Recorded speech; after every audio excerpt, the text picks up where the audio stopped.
pisan aku kaping pindho warga ana ing Tarub. Sing dadi karep arep golek mangsa menungso arep tak samber tak dadekake ada pola mangsa ku menungso.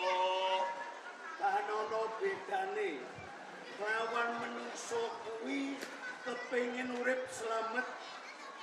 Kanono rubeda kang bakal ganggu gawe lawan kamardikane wong-wong ana ing desa Tarub. Sopo kowe menungso kok iso nyekel karo aku?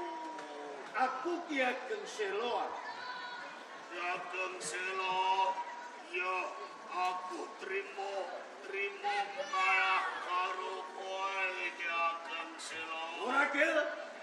Hargane. Pergi. Koleke lawatan.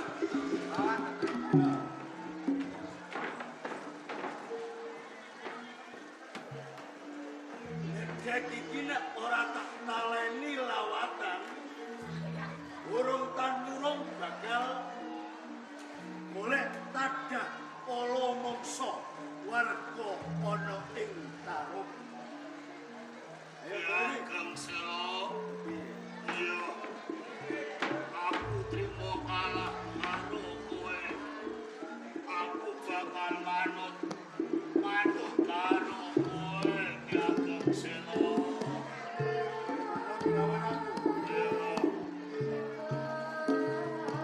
Ora gelan kabeh kanca-kanca. Boleh kecupuk. Iki bledek berbes milih utawa nandang tetangisan. Ayo cupure di.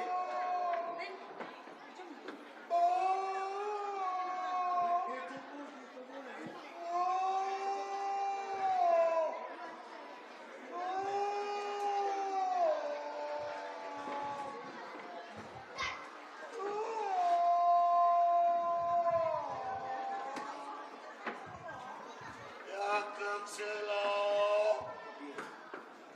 aku bakal titip oleh karo kowe Ageng. Sik. Gonmu netes sakelo. Lohmu bakal tak tadowi ana ing sakjerone cup.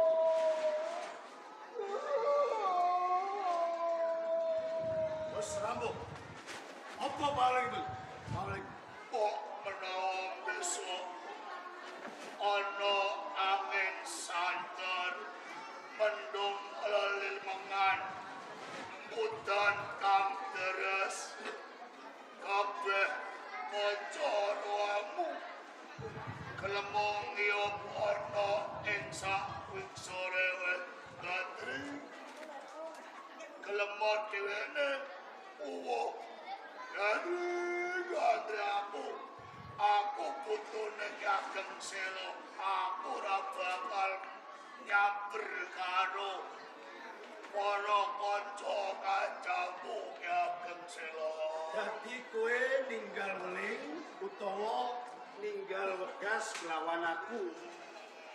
Ing samangsa ana udan angin, aku lan kabeh warga ana ing Tarub padha ngaop ana ing sakisore wit gandri.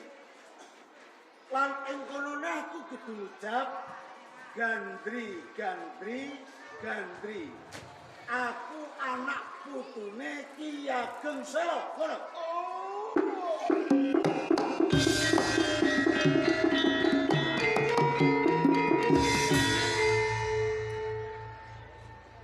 Nek pancen kabeh pangucapmu kena tak ditaya. Ya matur nuwun banget lawan kowe.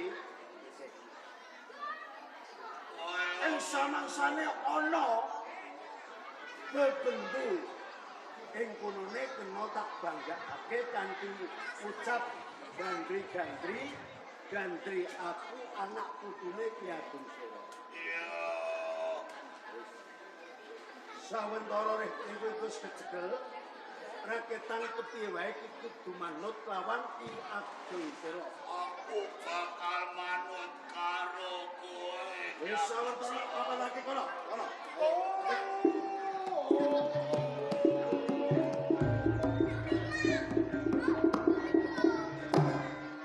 Wilaran Bramil.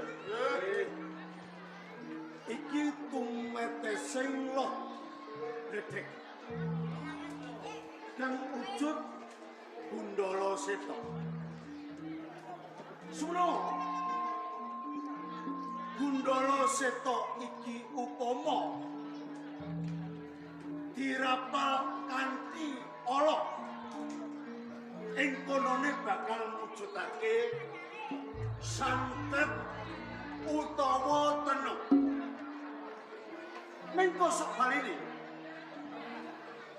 Gundala Seta iki yen to dirapalake kanthi becik lan prasaja. Ing konone kena kanggo